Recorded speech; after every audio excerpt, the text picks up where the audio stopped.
She was Artichoke Queen in 1948 and had a personal library of over 400 books.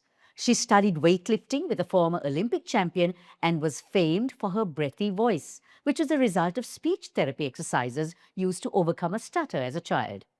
You could only photograph the right side of her face, and her alias was Zelda Zonk, complete with a brunette wig. She was that blonde bombshell, utterly beautiful yet shrouded in controversy, Marilyn Monroe. Remembering Marilyn on August the 5th, her death anniversary. Welcome, this is Kaleidoscope with Savithri, Rodrigo, where stories matter.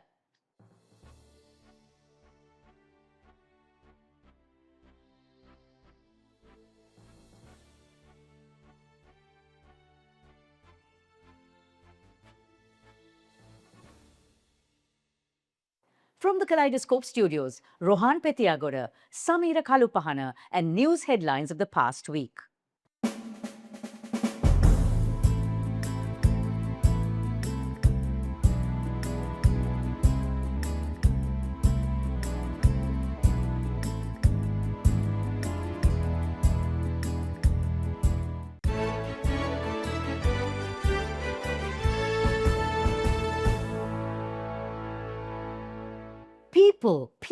People in all their infectiously bright tropical hues.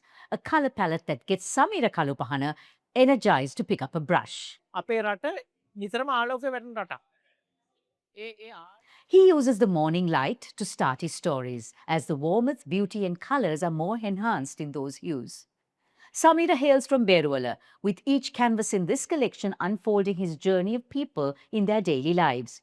His passion for people began while watching his father, the blacksmith in the village, repairing cartwheels and other instruments used in daily chores. He observes that people work hard from dawn to dusk, and his canvases highlight that hard work that goes into making a living.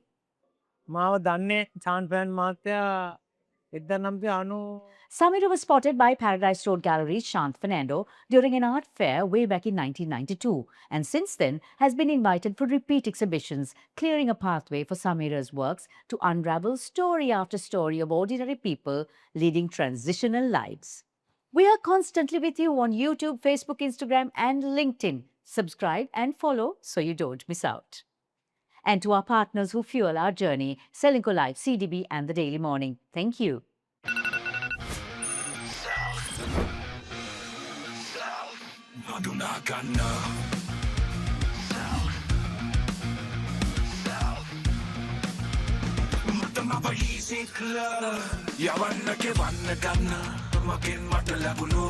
Cool appetizer.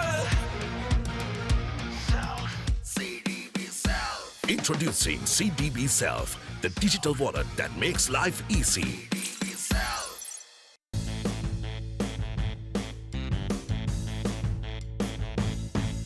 And now, last week's standout headlines on CDB News in a blink. The one positive emerging from the recent rains in the central region is that Sri Lanka's renewable energy power generation has now increased to over 65% of total power generated, with a decreased dependency on coal and oil. Sri Lanka's overall inflation increases to 7.3% in July from June's 6.8%.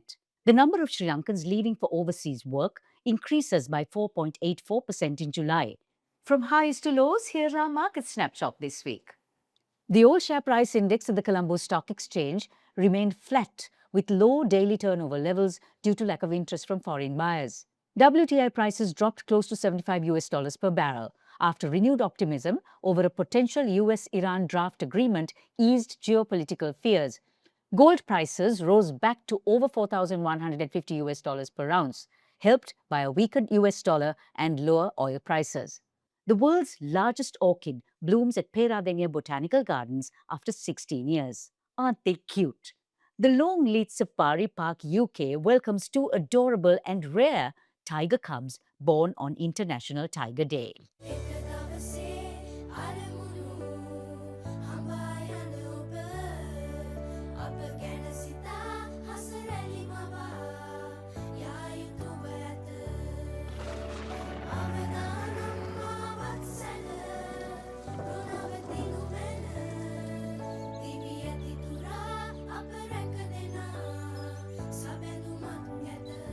You focus on your goals. We will take care of the risks. SriLanka Life.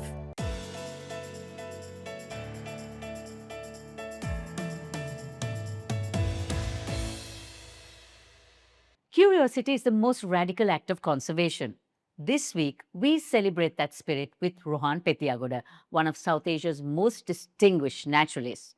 An engineer turned ecologist, Rohan has spent over 4 decades uncovering Sri Lanka's hidden biodiversity, discovering nearly 150 new species, and reshaping how we see our ecosystems.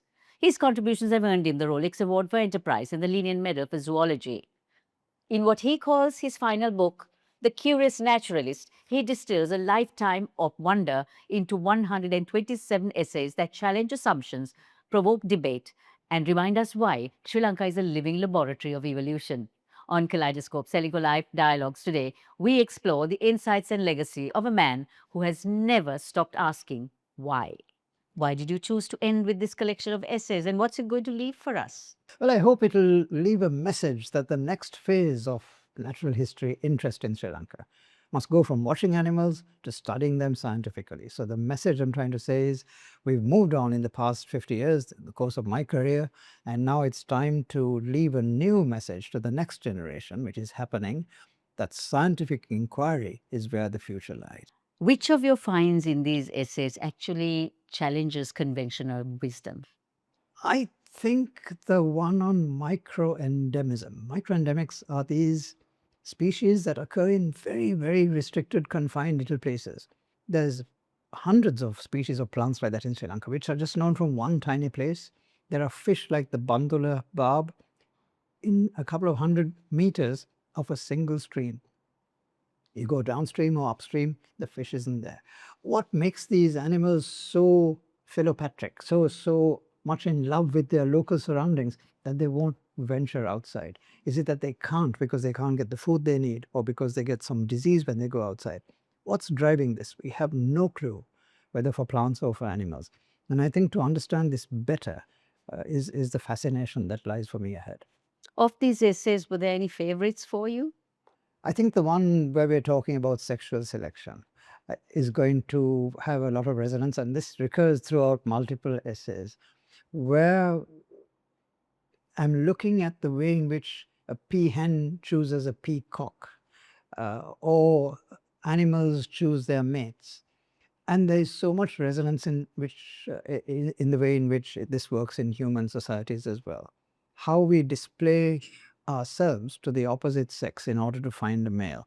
And I think that is really the most fascinating thing that I suspect most people will find out. Why women wear high heels is very relevant to what we in biology would call a mating strategy.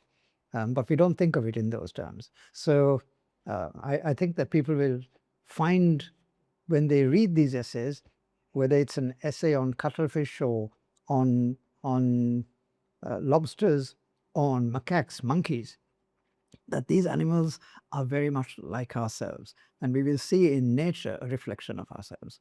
So you often describe Sri Lanka as a living laboratory. What makes its ecosystem so uniquely suited to reveal these evolutionary insights? Complexity. We've got this remarkable complex landscape.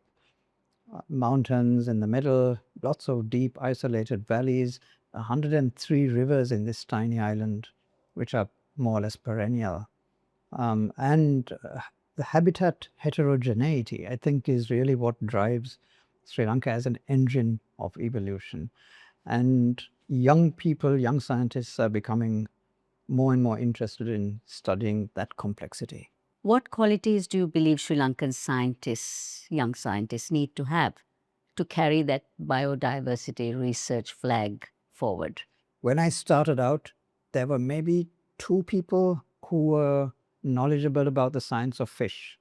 Dr. Ranil Senanayake, Dr. Eric Vikramanayake. Now, 50 years later, there must be 200 who have a really good grasp.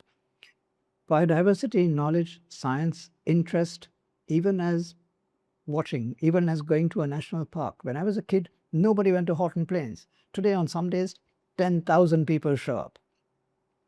So there is an incredible interest in nature in Sri Lanka that has happened in the course of my lifetime. People are keen about conservation. They're fighting to protect areas. They want the environment safeguarded. And these young scientists are straining at the leash. But unfortunately, we have a regulatory system in Sri Lanka which doesn't foster research. There is a national suspicion of science as some kind of colonial enterprise. And we need to change that mindset, especially in government, to get a freedom for scientists to do actual research. A lot of these names I mentioned of these young people find it very difficult to get a research permit, for example. It's crazy. Rather than encouraging them, we're trying to hold them back. And I think we just need to unleash them, and wonderful things will happen. We'll be back next week with a sharp and focused kaleidoscope. Until then.